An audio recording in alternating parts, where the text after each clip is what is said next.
You see, I cannot find him. It's been 20 years now. I started to lose confidence.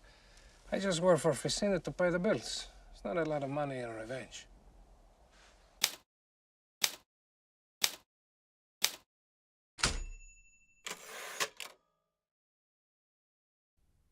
Whenever I read phrases like war guilt trials, punishment of war criminals, and so forth, there comes back into my mind the memory of something I saw in a prisoner of war camp in South Germany earlier this year. Another correspondent and myself were being shown around the camp by a little Viennese Jew who had been enlisted in the branch of the American Army which deals with the interrogation of prisoners. He was an alert, fair-haired, rather good-looking youth of about 25, and politically so much more knowledgeable than the average American officer that it was a pleasure to be with him. The camp was on an airfield, and, after we'd been round the cages, our guide led us to a hangar where various prisoners who were in a different category from the others were being screened. Up at one end of the hangar, about a dozen men were lying in a row on the concrete floor. These, it was explained, were SS officers who'd been segregated from the other prisoners. Among them was a man in dingy civilian clothes who was lying with his arm across his face and apparently asleep. He had strangely and horribly deformed feet. The two of them were quite symmetrical, but they were clubbed out into an extraordinarily globular shape, which made them look more like a horse's hoof than anything human. As we approached the group, the little Jew seemed to be working himself up into a state of excitement. "That's the real swine," he said. And suddenly he lashed out with his heavy army boot and caught the prostrate man a fearful kick right on the bulge of one of his deformed feet. "Get up, you swine," he shouted as the man started out of sleep, and then repeated something of the kind in German. The prisoner scrambled to his feet and stood clumsily to attention. With the same air of working himself up into a fury, indeed he was almost dancing up and down as he spoke, the Jew told us the prisoner's history. He was a real Nazi. His party number indicated that he had been a member since the very early days, and he had held a post corresponding to a general in the political branch of the SS. It could be taken as quite certain that he had had charge of concentration camps, and had presided over tortures and hangings. In short, he represented everything that we had been fighting against during the past 5 years. Meanwhile, I was studying his appearance. Quite apart from the scrubby, unfed, unshaven look that a newly captured man generally has, he was a disgusting specimen. But he did not look brutal or in any way frightening, merely neurotic and, in a low way, intellectual. His pale, shifty eyes were deformed by powerful spectacles. He could have been an unfrocked clergyman, an actor ruined by drink, or a spiritualist medium. I have seen very similar people in London common lodging houses, and also in the reading room of the British Museum. Quite obviously he was mentally unbalanced, indeed only doubtfully sane, though at this moment sufficiently in his right mind to be frightened of getting another kick. And yet everything that the Jew was telling me of his history could have been true, and probably was true. So the Nazi torturer of one's imagination, the monstrous figure against whom one had struggled for so many years, dwindled to this pitiful wretch, whose obvious need was not for punishment, but for some kind of psychological treatment. Later there were further humiliations. Another SS officer, a large brawny man, was ordered to strip to the waist and show the blood group number tattooed on his underarm. Another was forced to explain to us how he had lied about being a member of the SS and attempted to pass himself off as an ordinary soldier of the Wehrmacht. I wondered whether the Jew was getting any real kick out of this newfound power that he was exercising. I concluded that he wasn't really enjoying it, and that he was merely like a man in a brothel, or a boy smoking his first cigar, or a tourist traipsing around a picture gallery, telling himself that he was enjoying it, and behaving as he had planned to behave in the days when he was helpless. It is absurd to blame any German or Austrian Jew for getting his own back on the Nazis. Heaven knows what scores this particular man may have had to wipe out. Very likely his whole family had been murdered, and, after all, even a wanton kick to a prisoner is a very tiny thing compared with the outrages committed by the Hitler regime.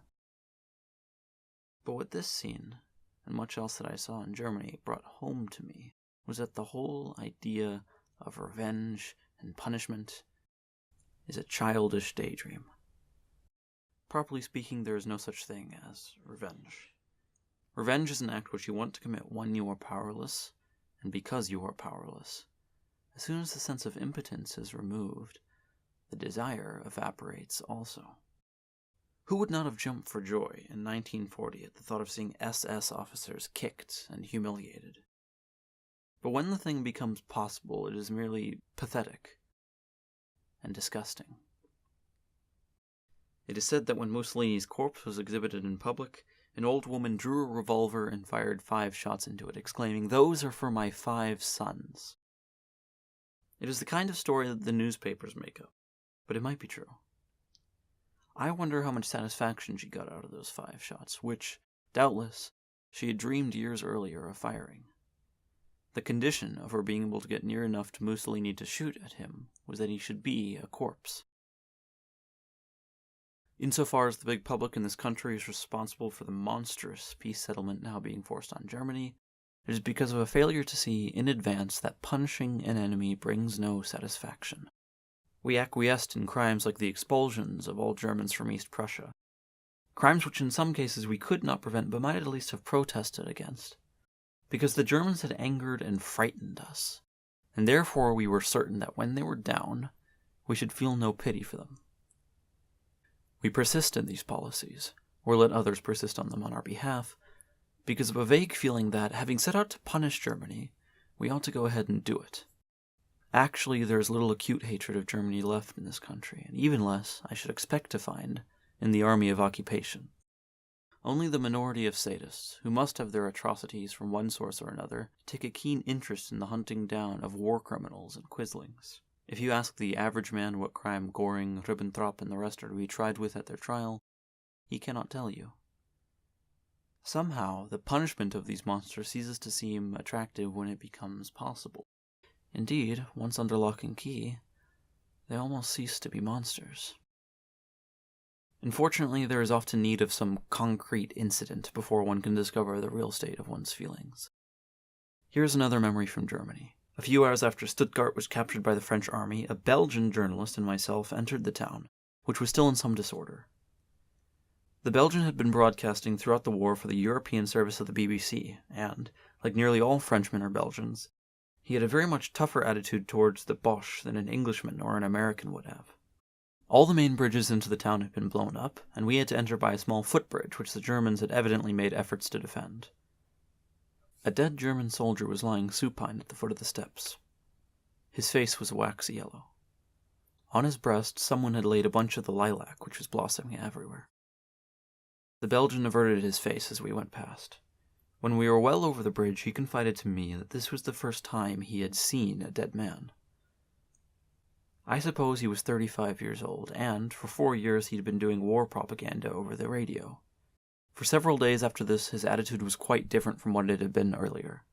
He looked with disgust at the bomb-wrecked town and the humiliations the Germans were undergoing, and even on one occasion intervened to prevent a particularly bad bit of looting. When we left, he gave the residue of the coffee we had brought with us to the Germans on whom we were billeted.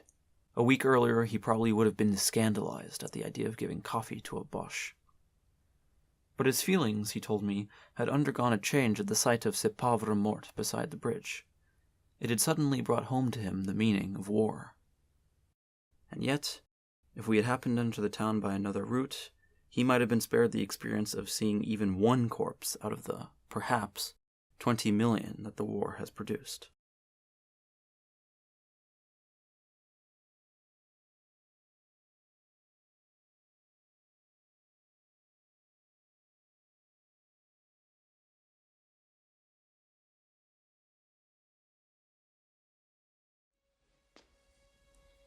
Hello.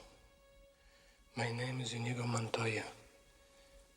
You killed my father. Prepare to die.